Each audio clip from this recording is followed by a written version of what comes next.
I wondered, like, going forward, how COVID is affecting the work that you're doing.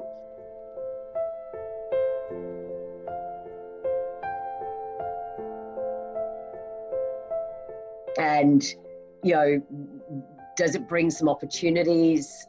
Look, from a Housing All Australians perspective, we are still talking to all our supporters, and we're moving along with initiatives that involve both the pop-up housing in Box Hill and potentially one at Ivanhoe. We know there's a lot of potential offers from the Lord Mayor's Charitable Trust, for example, to actually facilitate some of these opportunities, because we all see not only the need that was there previously, but all the additional needs going to be generated by the confinement is going to be a real problem for our society.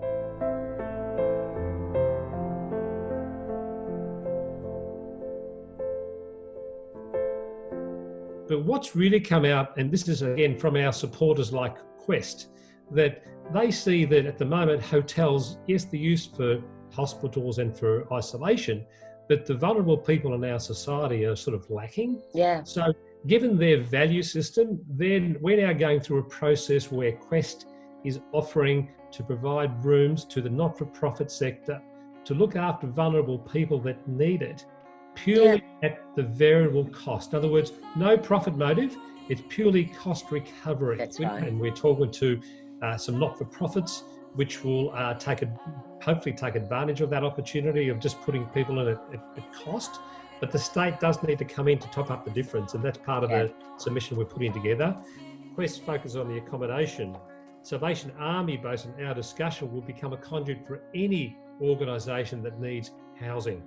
And I think when you're looking at how much we spend on homelessness right now, for someone to be in a safe place with wraparound, with Salvation Army services, so social work services, mental health services there, setting goals for these people to move on in their lives, then that's a bargain.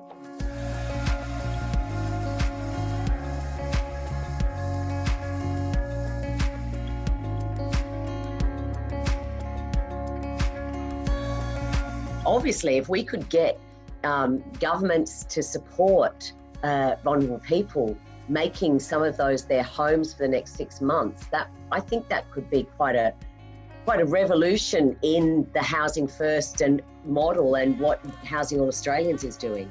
Look, and I think the real unspoken issue at the moment is the expected rise in family violence. And as you and I know, the statistics show that the calls have dropped by 30% in terms of inquiry. And that's spelled even more than that. Is it? Robert, yeah.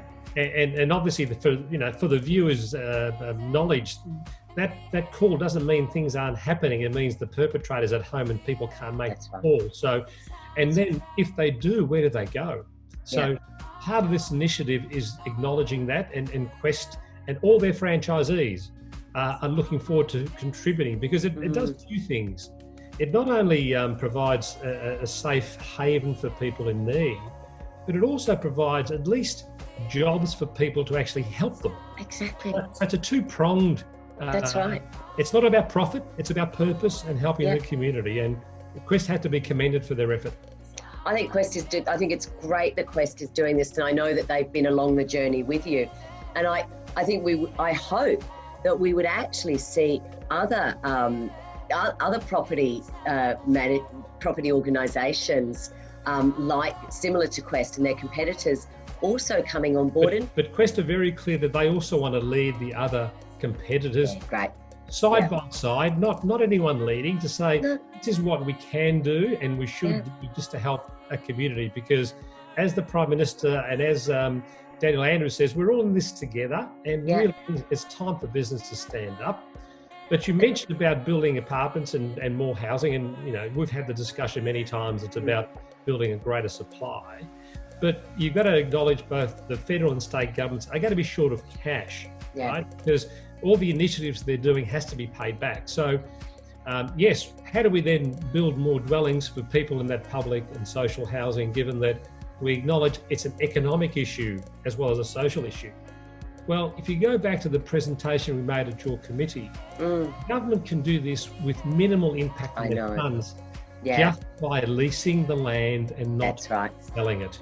Given the level of cooperation that we've seen across business and government, labour, liberal unions, this is a great opportunity to restructure ourselves on a new platform moving forward.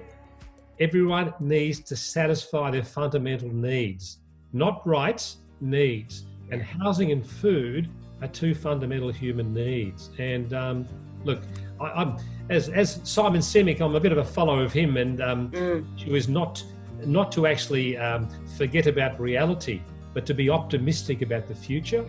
And I think we should all be optimistic about the future once we get out of COVID-19. And I think this is a time, like this is such a disruptive time. We are doing things that we have never done before, but we can learn from this. And I think if we take that optimistic view of that reality, of the almost virtual reality we're in now, that COVID may actually provide us with those solutions, provide us with the catalysts to make those fundamental changes that we know we can do, but we just needed the catalyst to make it happen. Correct. And this has accelerated a number of things. Like, I'm sure there's going to be less demand for office buildings in the future because now we're more used to Zooming and all that sort of stuff. So it's definitely a fundamental change. But again, don't waste a crisis. We can do things moving forward. There's a lot of goodwill in the private sector to do the right thing, as we've seen.